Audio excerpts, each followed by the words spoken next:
religious diversity and religion is another invisible identity. So just looking at this room, I can't really tell what your religious tradition or religious beliefs are. In many ways, you would have to self-identify that, but you don't have to. And if you think it'd be advantageous to identify, then you would probably do so. But if you think it would hinder you in society or in the workplace, you wouldn't disclose it. But there's also drawbacks to not disclosing it. What I want you to do is turn to a person next to you, and if you're comfortable doing this, share what religious tradition you were raised in, and then also if you felt like you were ever discriminated against because of your religion, either explicitly or more kind of subtly, like you felt a certain level of stigma or misunderstanding associated with your particular religious tradition. So the religious tradition that you were raised in, whether or not you still self-identify with that religion, and whether or not you felt discriminated against or stigmatized because of your faith. So turn to pairs and share with each other. Yeah. So I'm curious, as you read through the chapter, were there any things that stood out, either in your sense where you're like, oh yeah, with my particular religion, I felt like a minority in my community, or I never really thought that a certain percentage of the population was of this religious tradition, or, were there things just that stood out? I think it stood out to me that, or how many, it was the percentage of Jews was so little. I guess I thought it was much bigger than they made up more of the population than they do. Yeah. And so your general impression is that there's a higher proportion of Jewish people in the U.S. than 1%. I think it is between 1 and 2% is the proportion of the Jewish population. You're right, that is an interesting thing because, if you would just randomly poll people, you would probably get a higher number, they would say 5 or 10% or even more, depending on what part of the country they live in. And part of it is maybe in different regions there's a higher proportion of Jewish people, where in other places there's virtually none. But even Indiana, I wouldn't say is a large Jewish population. I feel like there's a lot of Jews here. Uh-huh. But could that be, do you know where many of them are from? Like, is it from Chicago, which would be a larger population of versus rural Indiana? Right.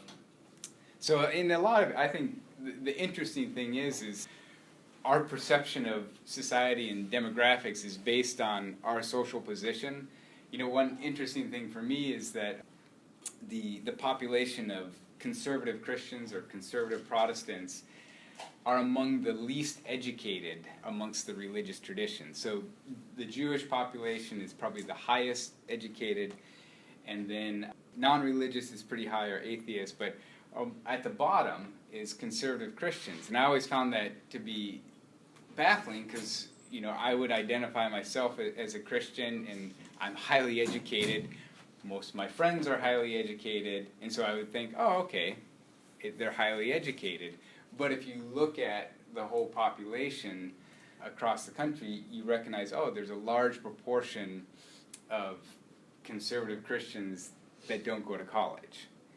And then that actually shapes their interaction in the social world, because I think a certain level of education brings a certain sense of liberal thinking, or at least critical thinking, that allows you to look at and engage differences, whereas if you're less educated, you're less exposed to other ways of thinking and other perspectives. So to me, I think it's always helpful to simply know the statistics and not let your own social position shape your perceptions of society, because that might be a misperception. Are there any other things related to this religion chapter that stood out to you, or that for you it either resonated with your own experience or it was a new insight? Yeah. One thing, you talked about the lack of diversity in churches, where it's there's white churches and black churches, and they said I think 1% of blacks attend white predominant churches. Mm-hmm. Mm-hmm. And that's exactly what I've experienced. I've grown up Christian, and I've gone to a lot of different churches. and it's pretty much been either all white or all black. Mm-hmm. So I just thought that Any was- ideas why? I mean, it's very true. Any ideas why? No, not really. I think Yeah. I was confused with that. But because Christianity's kind of about being open and accepting. Mm-hmm. It's just weird that there's such a divide. Mm-hmm. Does anyone have an idea why? Oh, I had another point. I Uh-huh. don't know why exactly. What was your other point? I thought it was interesting that, like, at your desk at work, you could have something promoting your own religion or religious freedom, as long as it was, like, small enough that only you could see. Yeah. But if it was big enough that anybody else could see, it wasn't okay. Uh-huh. It's like, yeah, go ahead, practice your religious freedom, but don't make it big enough that anybody else can view it. Like, Yeah. just keep it to yourself. Yeah. Yeah. I thought that was kind of weird and ironic. Well, and then also the subjectivity of how big is Yeah, too how big. too Like it's. big. But I mean, like, if it is too big, then you're possibly fired for it. Yeah. It's like, where's that line? Yeah. This topic of religion is a very, I mean, even reading through the book, I kind of walk away from it like, so, you know, what was the term? Reasonable accommodations, but not with undue hardship. It's like, can you be more vague? You know, what is reasonable accommodation and what is undue hardship? Like, how do you find the balance of that? Trent, what was your... I was just gonna say about like the black and white churches. Mhm. You know, I've obviously grown up going to a white church, but I've been with a few friends to like their church, and just like the way that they worship and like this, you know, service goes is just so different. You know, like you sit in a white church and it's, you know, it's calm. There's, you know, singing, things like that, and people get interactive. But then you go to a black church where it's like they're there and they're having fun. They're dancing around, like everyone's singing. It's not like old and young people are doing different things. Like they're all Mhm. just.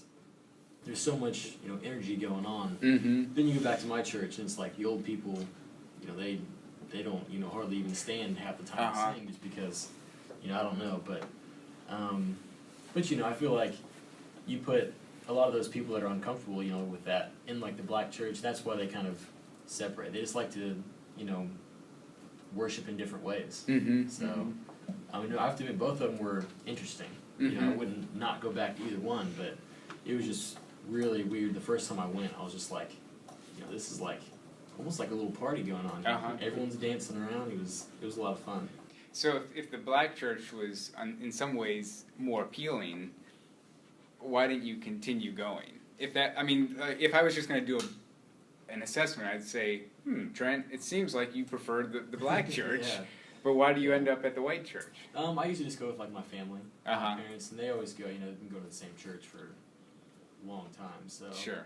That being said, you know, it's fun to get out and try new things. Mm-hmm. But looking back, I mean, I still enjoyed my church overall more because it has a lot more, you know, to, you know, offer me. But, you know, I wouldn't, you know, every once in a while, I would totally go just to, if I'm feeling up for it and things like that. Yeah. It'd be- Yeah, it was Martin Luther King Jr. who coined the term. He said, 11 a.m. on Sunday morning is the most segregated hour in America.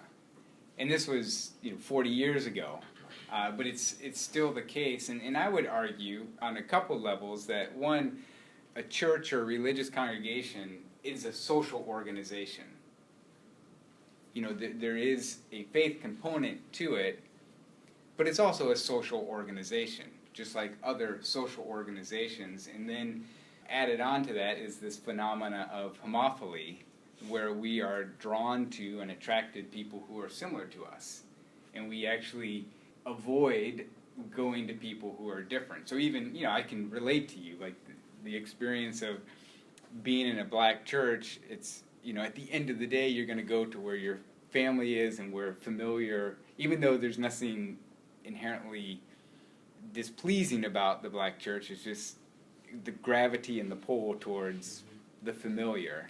And, I think I shared earlier in the semester my experience of I wanted to buck the system and go to a predominantly black church because I'm very cognizant of the fact that churches are very segregated.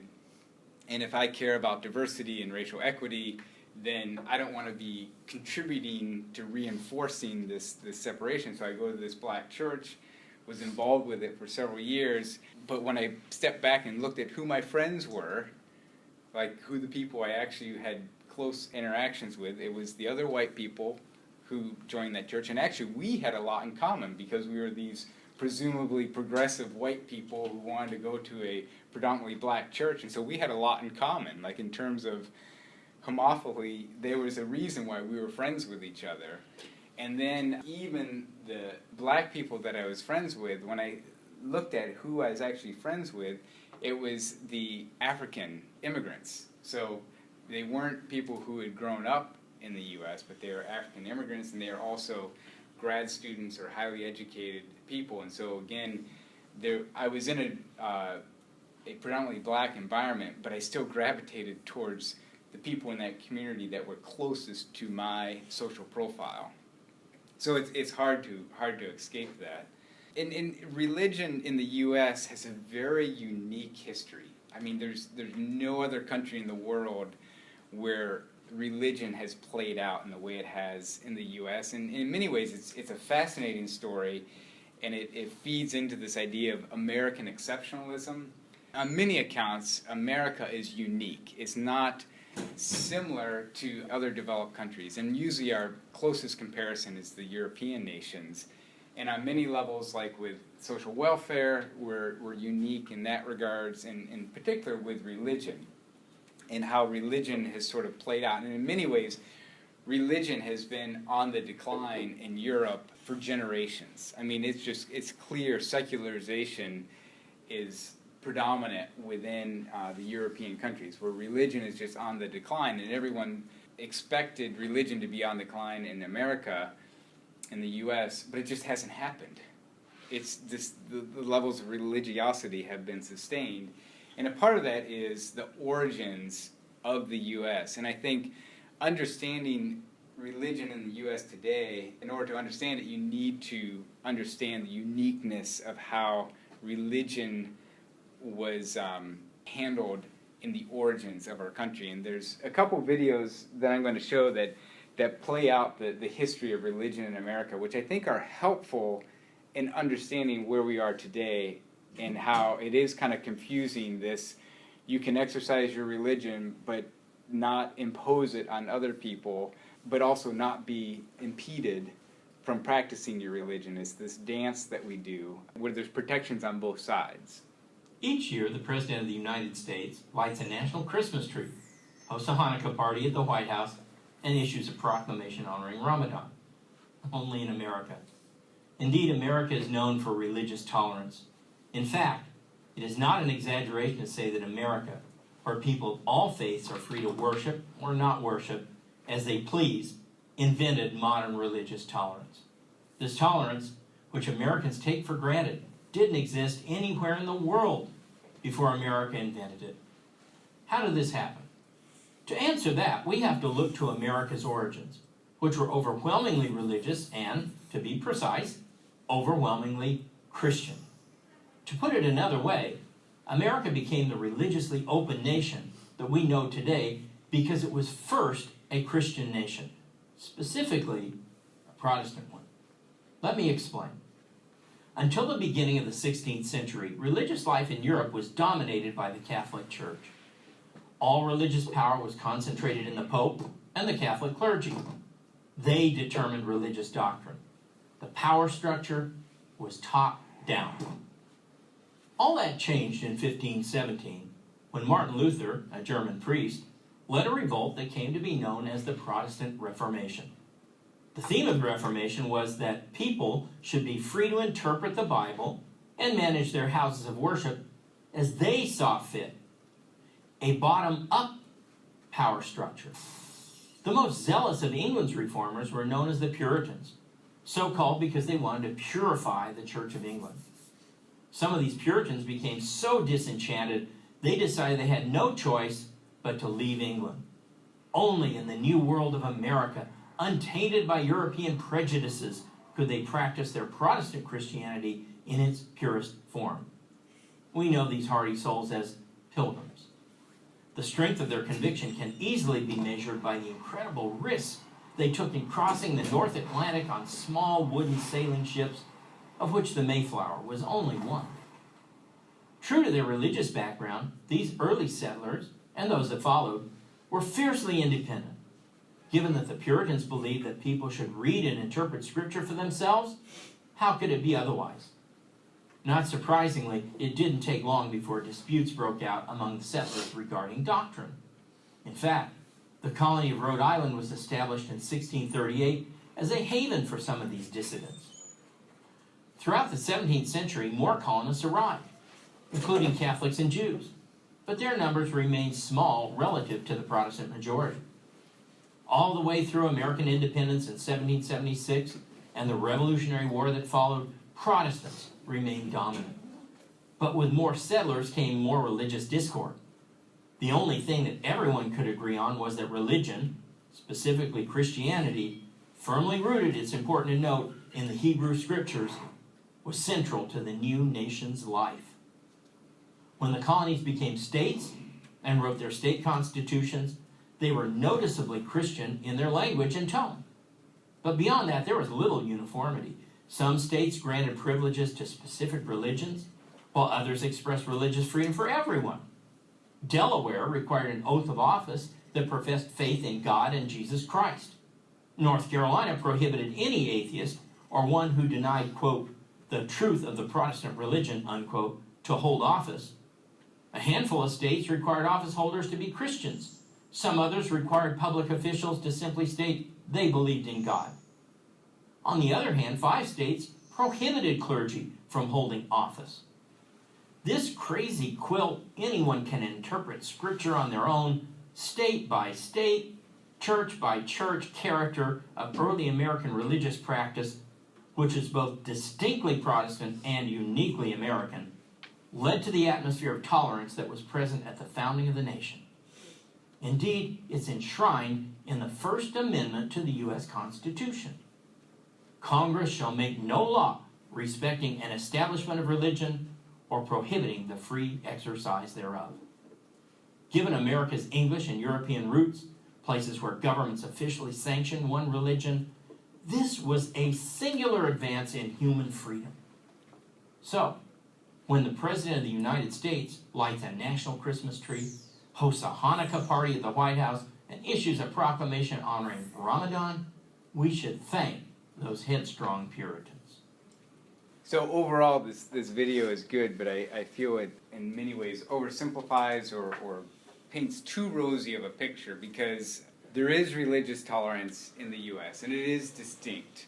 But it isn't to say that there's still harsh religious discrimination that occurs, or even a clear social hierarchy within the U.S. and within the religious traditions in the U.S. For example, there's only been one non-Protestant president of the United States.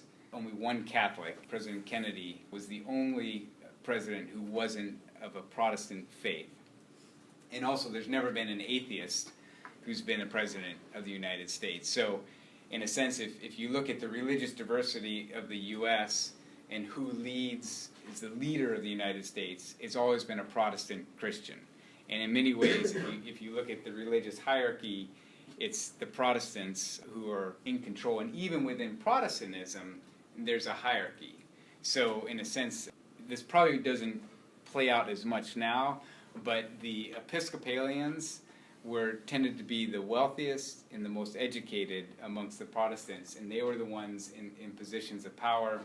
And then as you go down, you have Lutherans and Presbyterians, Methodists and Baptists, and it goes down. And in a sense, what would be described as high church, like the ones where you have more formal worship services, like in the Episcopal Church, they tend to be at the highest end of the hierarchy, and then the more open and free services, like perhaps like the Baptist, where there's less hierarchy, is the lower end of the totem pole. But then if you go branch out beyond Protestantism, you have Catholic and Jewish, and then Eastern religions, Middle Eastern religions that are lower and lower on the totem pole. And so, in many ways, we tout the fact that we're very religiously tolerant, but there's still a social hierarchy and there's still a power structure such that if you look at it closely, especially if you look at the U.S. Senate or the state legislature, you would see the same patterns of looking at the religious traditions of the leaders, and they're still predominantly Protestant.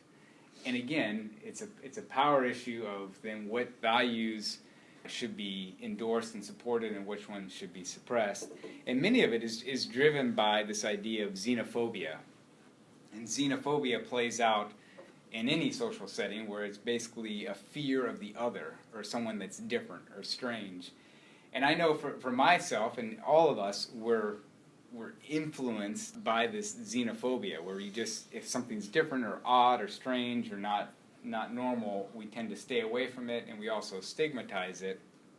I remember for me, as especially post 9/11, there was just this interest or intrigue with Islam, the Islam faith, and I just didn't know anything about it. I didn't have any friends who were Muslim, and so I went to a mosque and talked with the imam. I basically said, I don't know anything about Islam.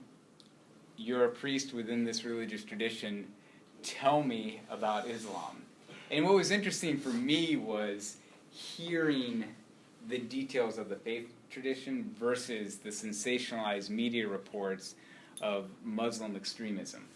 So to go into the mosque and to learn about some of the religious practices, to learn about the history, to learn about what it's like to be a Muslim in the U.S. post 9/11, which is very informative. And I know even on this campus, or actually just off campus, is a mosque less than a mile from here, and my sense would be that they would be tremendously welcoming to you if you came in and just said, hey, can I have an hour to just hear about what it is to be a Muslim and what it is to be a Muslim in Bloomington. The incident that happened last month with the Turkish woman getting verbally abused and attacked gives insight into religious tolerance isn't at the place that we'd want it to be. And so, imagine if you were a person of the Muslim tradition walking around in Bloomington with a hijab, knowing that this woman just got attacked. And so then you sit there and say, well, should I hide my religion? Or what should I do? And so for us, walking around, we don't even think about that. But again, someone of a religious tradition that is being stigmatized or targeted in unique ways makes it challenging. And it's even more challenging than in the workplace because you're thinking, are my opportunities for advancement or promotion affected because of my religious tradition? So then the uniqueness of religion in America goes back to the First Amendment. And the First Amendment is a very powerful amendment in regards to freedoms in general, but in particular religious freedom. And I think it's helpful to know what is the First Amendment and how does it apply to our contemporary situation. So what are the origins of it, and then how does it apply to the workplace and civic life? So there's a quick explanation of what is the First Amendment. The First Amendment protects our freedom of religion, but it doesn't say anything about how a group in the U.S. legally goes from being an organization to being a religion. So how does that work? Well, the short answer is it doesn't. There's no actual way for the U.S. government to legally recognize a religion. But Tara, with Hobby Lobby, the Supreme Court said, no, let me explain. The First Amendment states that Congress shall make no law respecting an establishment of religion or prohibiting the free exercise thereof. So outside of acknowledging that religions exist, the amendment doesn't give the government the power to do anything. It just gives them the obligation to not do things, namely establish or prohibit religion. By implication, it also prevents the government from elevating any one religion over another, because that would count as establishing one religion and by extension, prohibiting another. So they can't even make a list of approved religions, which begs the question, how can you protect the rights of something you can't officially recognize? That's the thing about the U.S. Constitution. It's designed to protect the rights of U.S. citizens, including their freedom of religion. But it's not designed to protect their specific religion, and it's definitely not designed to protect their religious institution. It's the difference between protecting someone's belief in Catholicism and protecting the Catholic Church. You see, the Supreme Court sees religion as a sincere and meaningful belief that occupies in the life of its possessor a place parallel to the place held by God in the lives of other persons. And that is what the freedom of religion protects, your right to believe and practice whatever religion you want. If an organization is using those beliefs and practices to form a religion, that's fine, but it's those beliefs and practices that are being protected, not that religious organization. So there's no legal official way to become religion, but there doesn't have to be. All religious beliefs, big or small, are protected. So pray on, prayer.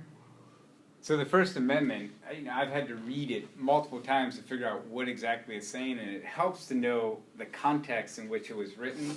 So the First Amendment in regards to religious freedom has two pillars. And the first is freedom from religion.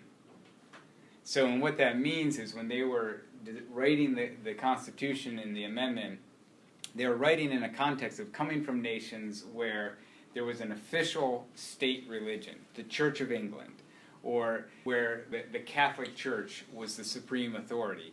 And in the United States, they wanted to have that no particular religion would be the established religion, but that there would be freedom from religion, that there would be no authority above you saying, this is the religion that you must practice or else you can't be a citizen. And so there's a separation of the church and the state. What's interesting with this is that the writers of the Constitution, all of them, my understanding is that all of them were Protestants. And when they were thinking about religious freedom from religion, it was that there wasn't going to be any one particular denomination that was going to be the state religion, the state Protestant religion. What they didn't fathom, but I think it actually applies, is that there's tremendous variation and variety of religious traditions, but the principles still hold, that there would be no one religion that would be established. And so what that also means is that the government couldn't sort of single out, and this is back in the day, they couldn't single out, let's say, Presbyterians as being the privileged religion of a particular state or community. Like, they couldn't do anything that would particularly benefit or single out one particular religion. And again, they were thinking in the context of Protestant denominations. What it shifted to be is the times when the U.S. tries to single out or privilege Christianity. So, and this is where there's a lot of debate and conflict, is that people will say, well, the U.S. is a Christian nation, so Christianity should be privileged over all other religions. And then people turn to the First Amendment and they say, well, no, actually it says that no one religion should be established or should be set apart as being the state religion. Back then it was particular denominations. Now it's whether it should be Christianity or Judaism or Islam. So the principles still hold, maybe not in the way that the writers of the Constitution intended, because they were thinking in the context no one particular Christian denomination should be established, but now it's sort of spread to no particular religious tradition should be established. Either way, the First Amendment is freedom from religion, that the government should not endorse or support any one particular religion.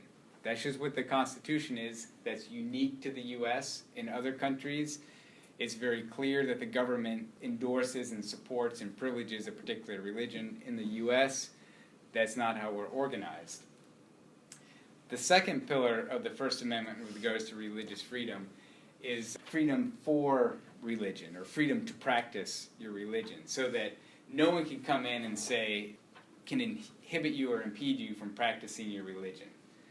So not only can no one from top down say this is the religion that you must practice, but then also whatever religion I choose, I have the freedom to practice that religion.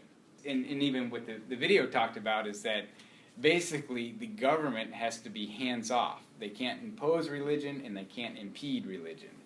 And then this translates into the workplace in similar ways, but it gets more complicated because an organization is a private organization, and so they're not the government, they're not necessarily imposing a particular religion or impeding religious practice. And so your question of, can you have a placard in your cubicle that allows you to practice your religion, but in a way that it doesn't impose on coworkers. And that's sort of the dance that they're trying to make, is that not inhibiting my religious practice, but also not in a way that's going to impose my religious belief on others in the workplace. And there's no real clear line, and it almost seems like it has to be case by case. And even in the case studies we read, it went both ways. Sometimes it was viewed as imposing your religion on others, and in other times it was viewed as my religious practice is were being impeded or prevented.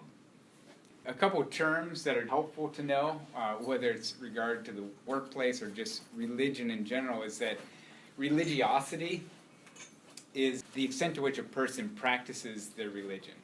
So, on a survey, you'd be asked what's your religious tradition, and you would maybe put down Methodist, or you put down Christian, or whatever the category that fits best.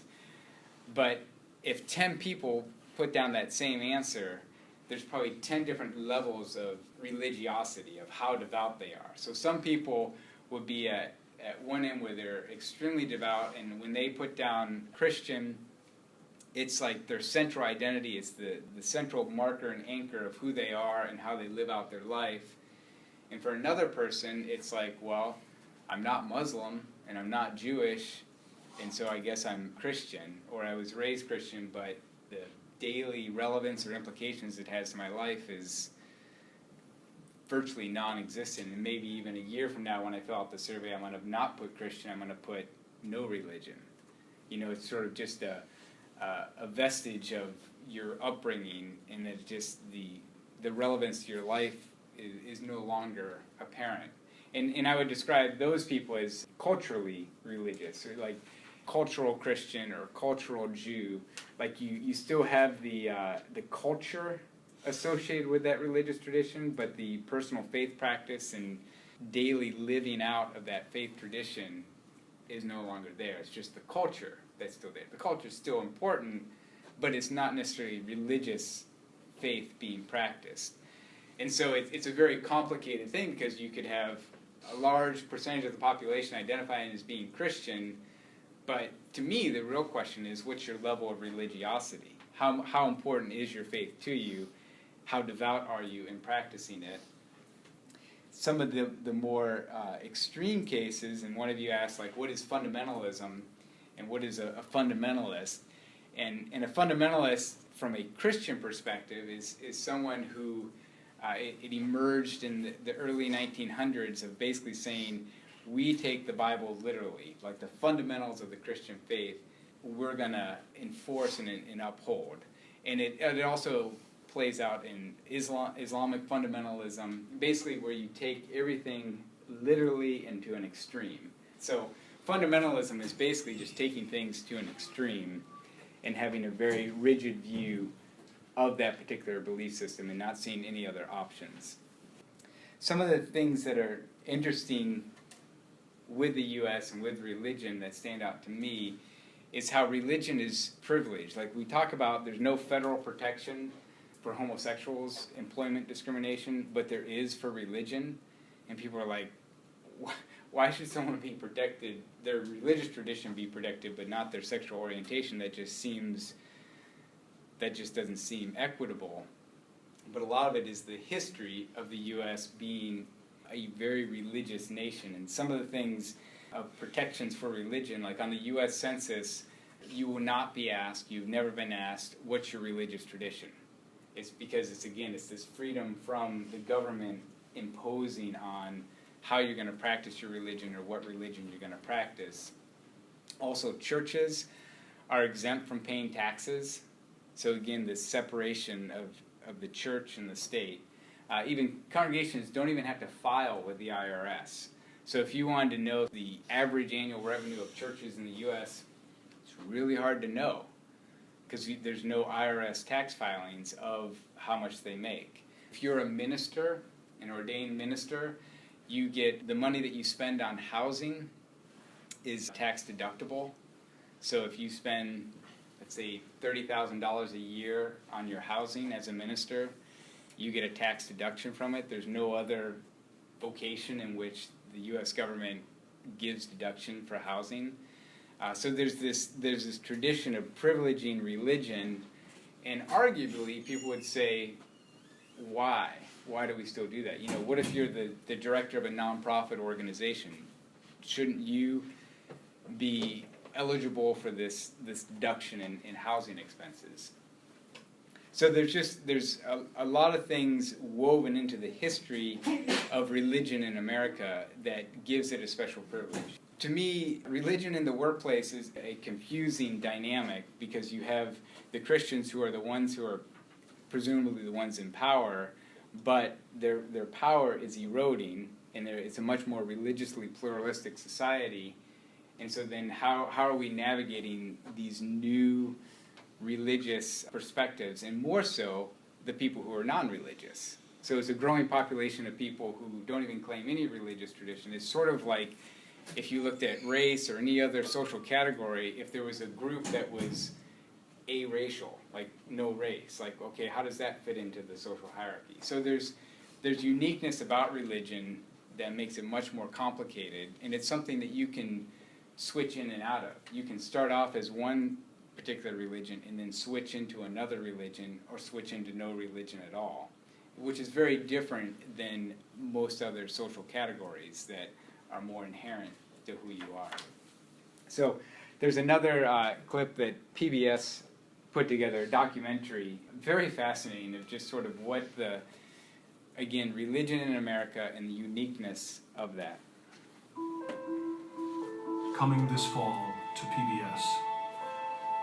For those who know that in America, religion matters, and those who wish it didn't matter so much, comes a sweeping history of how religious faith has shaped America. We Americans are persistently religious. We are incurably religious.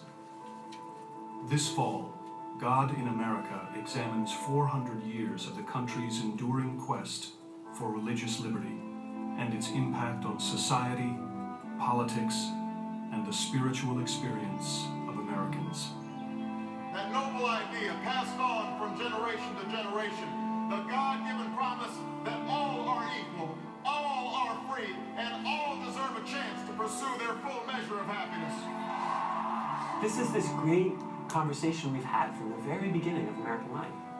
We've had this notion that this is a special place, and what makes it special is that we have some kind of special relationship with God.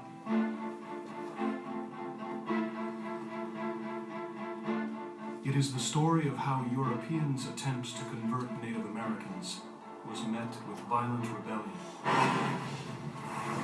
How the Puritans fled religious tyranny in the Old World. We must consider that we shall be as a city upon the hill, to build a more perfect society in the new. You are to be banished. The ideal was to have a single, pure, orthodox community in which everybody conformed to the true religion. How born-again Baptists joined with Thomas Jefferson to forge a new religious liberty. Jefferson said, I couldn't disagree with you more about the substance of all of this, but I will defend your right to say it. How Catholic immigrants demanded their freedom from Protestant domination. Hughes genuinely felt that the public schools were engines of converting Catholics into Protestants. The religious rights of my flock should not be filched away from them. How waves of newcomers changed the face of religion, and how America changed them. The purpose was to unite American Jews under the banner of Reform Judaism, and American Judaism. And how the American experiment created the competitive religious marketplace that thrives today.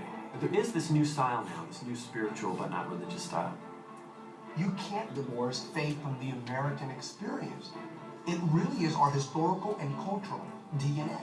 We still are the children, the descendants of Jamestown and Plymouth Rock.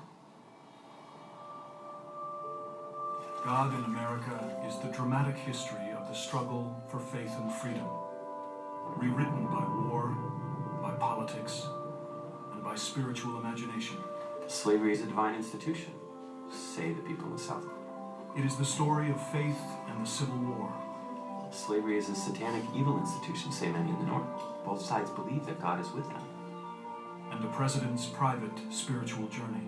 God wills this contest. Lincoln decided that the war had been decreed by God.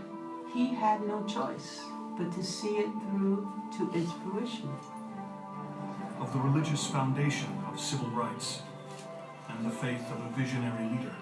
I just want to do God's will, and He has allowed me to go up to the mountain. the story of revolution. This is righteous, and God is with us in this cause. And the battle between faith and evolution. The only purpose Mr. Darrow has is to slur at the Bible. I'm examining you on your fool ideas that no intelligent Christian on earth believes.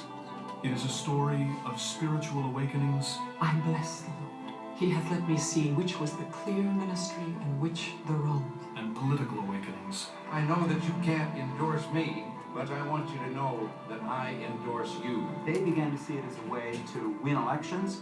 We began to see winning elections as a way to make our country a better moral place. Of the freedom to believe and the struggle to be free from belief. The Supreme Court is saying that atheists have the same protections that other minorities have.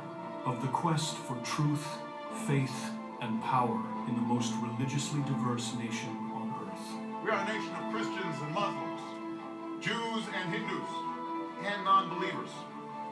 It is a complex history full of surprises and insights, a fresh and challenging journey through the American story, a story you are not likely to see the same way after watching God in America, a special series coming this fall from Frontline and American Experience.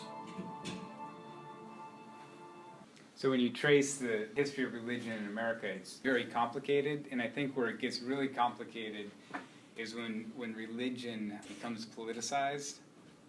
And there's the one clip where it said that basically using religion to win elections, but also using the government to advance the objectives of your religion. And I think that's where it becomes, for me, very complicated, because for me, religion has always been a personal endeavor, and it informs my value system and how I view diversity and how I view social equity. Like it informs a lot of those things, but it seems to get tainted or tarnished when it becomes politicized. And especially in the U.S., and especially amongst Christians, of saying that, well, the founding fathers were Christians, and this is a Christian nation, and we need to retain this being a Christian nation. But when you look deeper into the history, it's not as clear cut as that. One thing that I find really fascinating is a lot of the things that seem to have these Christian roots of over 200 years are actually new developments just in the last 50 years. Most of you probably grew up, or maybe you did, saying the Pledge of Allegiance. How many of you said the Pledge of Allegiance? So the Pledge of Allegiance wasn't written until 1892. It was actually, fairly long time ago. But it wasn't until 1954 that the phrase "one nation under God" was added. So it was always one nation indivisible. It wasn't one nation indivisible under God. The under God part was added in the 1950s by Eisenhower. And basically it was added in response to socialism and communism and the communist threat that was emerging. And communism sort of is founded on atheism. That's one of the premises of socialism. And so to react to that and to sort of establish, hey, no, we're one nation under God, that was put in.